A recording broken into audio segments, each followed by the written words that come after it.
Bonsoir Alain Cassoura, merci d'être avec nous. Merci. Alors, effectivement, vous avez du mal à bander, mais vous avez décidé de prendre, les choses en main. Tout à fait. Et ça, c'est très bien.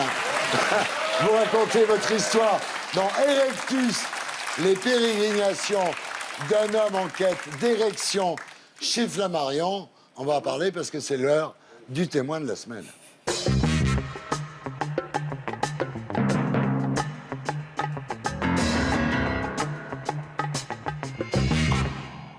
Bonsoir Alain Cassoura. Bonsoir. Alors vous êtes médecin, vous êtes ostéopathe et dans ce dernier livre, vous nous amenez dans un voyage, un cheminement pour retrouver votre bandaison.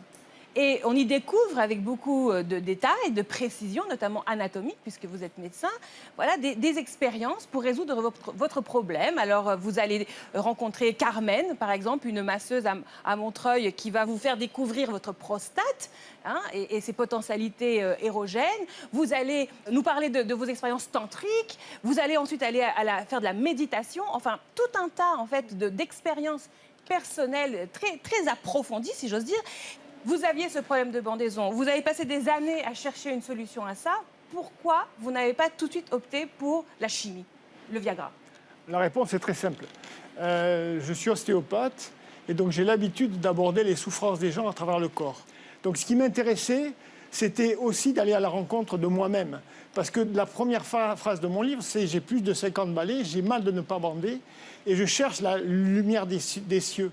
La bandaison est d'autant plus une angoisse masculine que les femmes sont obsédées. Elles ne parlent que de ça, de la bandaison des mecs, de la taille des queues, etc. Donc, je t'en prie, mais bien sûr.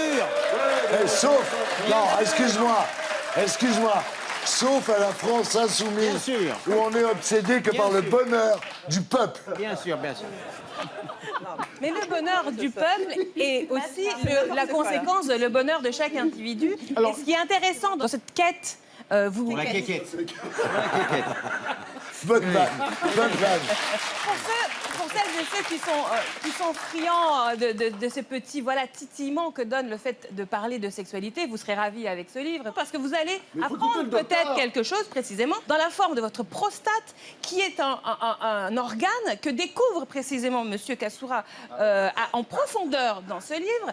Et grâce à lui, on va découvrir que, vous me corrigez si je me trompe, il faut dissocier l'érection de l'éjaculation, de l'orgasme.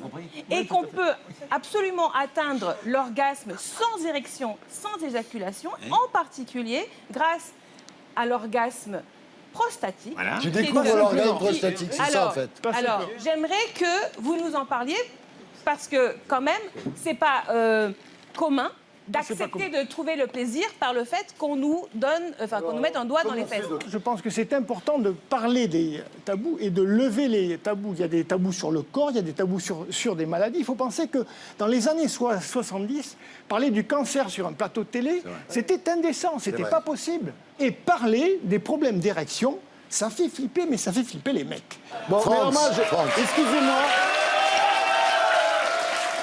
Excusez-moi d'être très terre-à-terre sur l'orgasme, sur la prostate. Bon, la mienne était cancéreuse, soignée par la curithérapie. Bon, elle doit être dans un état assez lamentable. Mais comment on fait, docteur? Parce que j'ai beaucoup vécu et l'orgasme par la prostate, ça m'a échappé jusqu'à présent. Comment on fait? On pourrait faire un parallélisme entre l'orgasme clitoridien et l'orgasme du pénis et l'orgasme vaginal et l'orgasme de la prostate. Ça n'existe pas. Marlène Schiappa. Ce que disait Raquel tout à l'heure était très intéressant sur la méconnaissance des jeunes filles de leur corps. Et c'est pour ça, notamment, qu'on met en œuvre une loi depuis 2001 d'éducation à la vie affective et sexuelle. C'est pas pour apprendre aux adolescents à se masturber, contrairement à ce qui a été dit sur Internet, parce qu'ils n'ont pas besoin des intervenants pour apprendre à se masturber, mais c'est justement au contraire pour apprendre le respect de l'autre, la contraception, de façon adaptée selon l'âge de chacun. Mais vous voyez, le fait qu'on propage l'idée qu'il y aurait des femmes clitoridiennes et des femmes qui seraient vaginales, ça fait partie d'un mythe. Je dis pas que vous l'avez dit, mais je dis que c'est des choses qu'on lit très souvent. Ça fait partie de mythes et de méconnaissance du corps des femmes. En fait, c'est des ramifications du clitoris et on méconnaît le clitoris comme Raquel l'a dit. Je vais vous dire un truc, Marlène. Le clitoris, tout le monde croit que c'est tout petit. En fait, il y a des ramifications internes. Oui, c'est comme ça. Voilà. Et bien, je le sais, vous voyez.